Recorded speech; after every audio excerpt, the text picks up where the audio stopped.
This is the press conference, post-match press conference for Austin FC versus Mazatlán FC and Leagues Cup. Joined now by Austin FC head coach Josh Wolff. For those on Zoom, if you have a question, please place it into the chat and we will read it off here. To start, we'll go with just initial impressions of the match from Coach. It was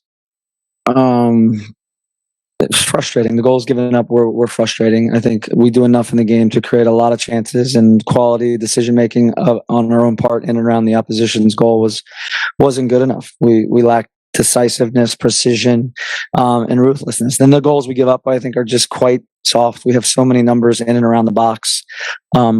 Individually, collectively, it just needed to be better. And unfortunately, goals change games, and penalty boxes are where games are won and lost. And they didn't create a lot, but what they did, they scored. And for us on the other side, we created a lot and didn't take enough chances. So it becomes quite frustrating in that fashion. Obviously, Giassi goes out early. That's a little concern. And Maxi also has something up with his adductor. So those are things that happen and can be frustrating. Both teams dealt with an early sub, so there was a better result in there for us. We did not execute well enough in my eyes.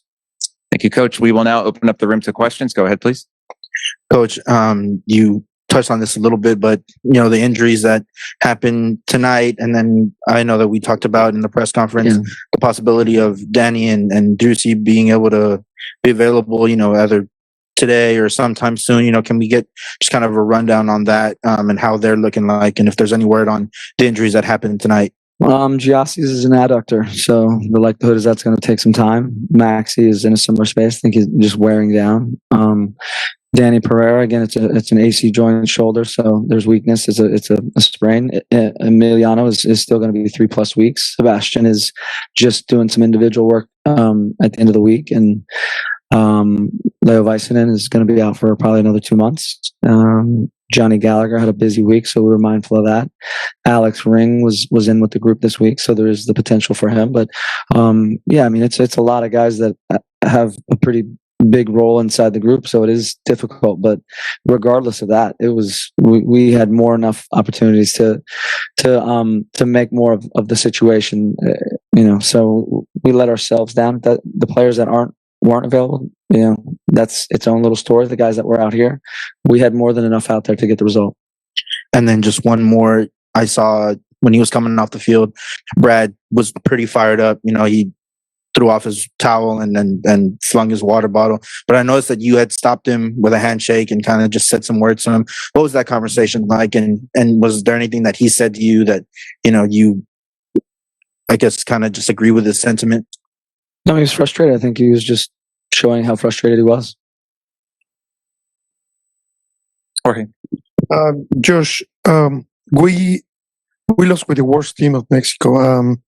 Anything you will tell? I mean, what you're going to tell Antonio Perico or Rodo? What you will tell? Can you share with us what you are going to tell him after this game?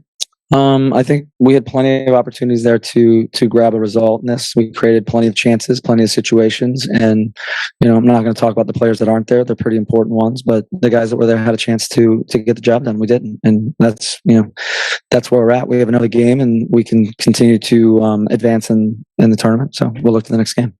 We just talked to Coach Ismael, and he said he knew about Valencia's play or how he played, and also Fagundes, that he sent a special, ¿cómo se puede decir? Cuidado especial. No, que cuidando a Valencia. Looking after the two. Yeah, like he sent a special team to look for Valencia and Fagundes, and he practically said he gave you the ball and he was just waiting for the opportunity to attack. And practically that was his plan. Okay. Is there a question in there? You want me to answer? Exactly. Is like, do you have any plan? Can you tell us about any player that you or any plan about facing Mazatlán? Well, I think the plan was, we got around them quite easily. We got in the penalty box. I don't know how many times we broke their last line, how many times we are inside their penalty box with numbers, with the ability to play a ball in front of goal, to cut a ball back to the penalty spot, service that doesn't arrive, but players do arrive when service. I think there were plenty of opportunities for us. So the way that we set up and we played it, the execution in certain areas of it was quite good, but you have to execute it in front of goal. They scored a goal from distance that goes in at the near post. A ball's deflected. There is just the rub of the green, and they had a little bit of fortune. And I don't think they did anything particularly, extremely great, but they were opportunistic and took their chances. We didn't, and that's soccer. We controlled large parts of it. We got into spots that we like, that we usually are punishing, but decision-making quality in those moments wasn't good enough. But, we went around them, through them, over them in many ways. And, they're a professional team. They want to make it difficult, but they were certainly up against it. Giving up the goal right after we tied it is, you lose that momentum. Now, that certainly doesn't help us. But, the start of the second half, obviously give up a goal, but dominating from all the way into where we score, and then obviously it's a quick giveaway on the second goal, and that's the needless part of it. You lose that real momentum where we were pounding them and suppressing them, and you grab the second one, you could probably grab the third and the fourth, but we gave that up too easily. Naive, soft. And Michelle, I'm sorry, Michelle, do you have a question? Yeah, I guess you have a few days. What are some positives, that you could take away from this game that maybe, you can change up for the next game? Obviously, each club is different, right? Yeah, the positives, again, I think were the things that we say. We're in the penalty box. We're getting behind their back line. We have numbers, really good opportunities to, again, create goal scoring. Ethan's in behind the line. He could roll the ball back to Diego, who's completely free at the time. That's the decision making and execution.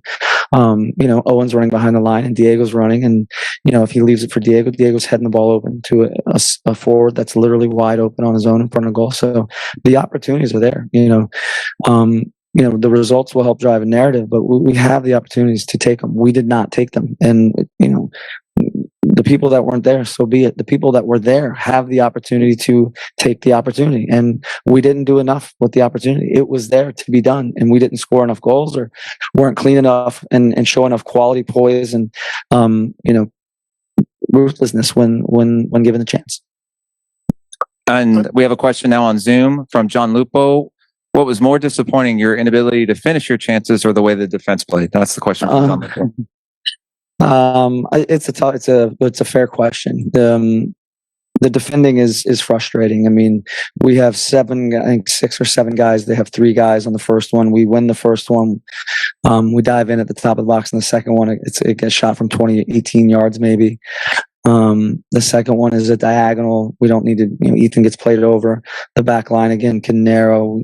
It's that there's just, fundamental defending, which has been much better in the last 5-6 games that we played in the league. So, but we let ourselves down. We had plenty of chances to score as well. That's the great thing about this. Both ends are impactful, and when you don't get enough goals, the defense is under stress. But we could have been much better in front of the goal. That's also the other side of this. And Corey in the back.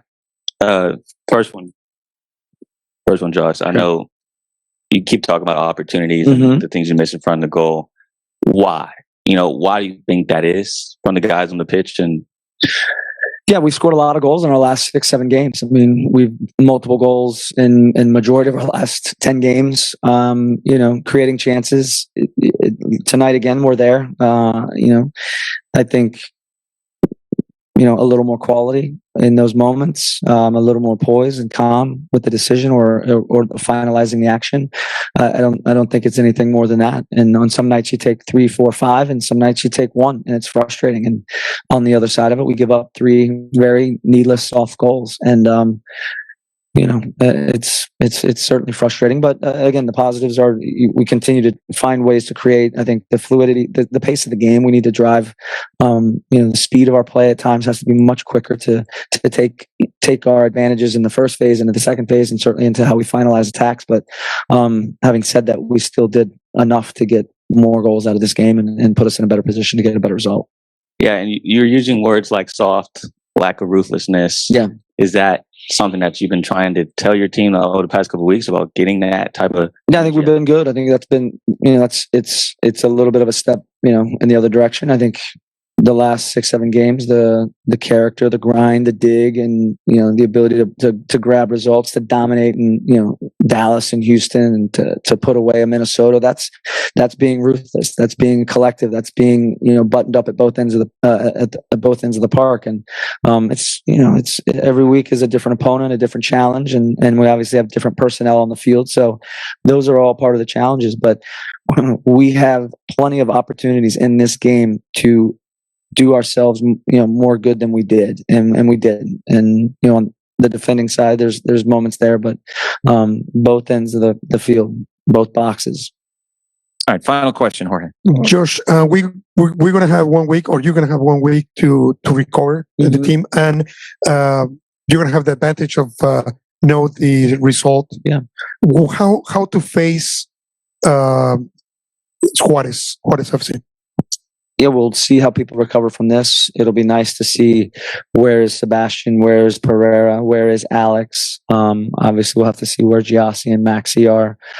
Johnny will be fresh. Owen looked fatigued tonight, and I think we'll take stock of our own players, which should give us more quality, and certainly I think a freshness to the group if some of these guys are able to play. But we'll look at FC Juarez as we go through the week, and we'll obviously get a game on Wednesday night to watch them when they play against Mazatlán.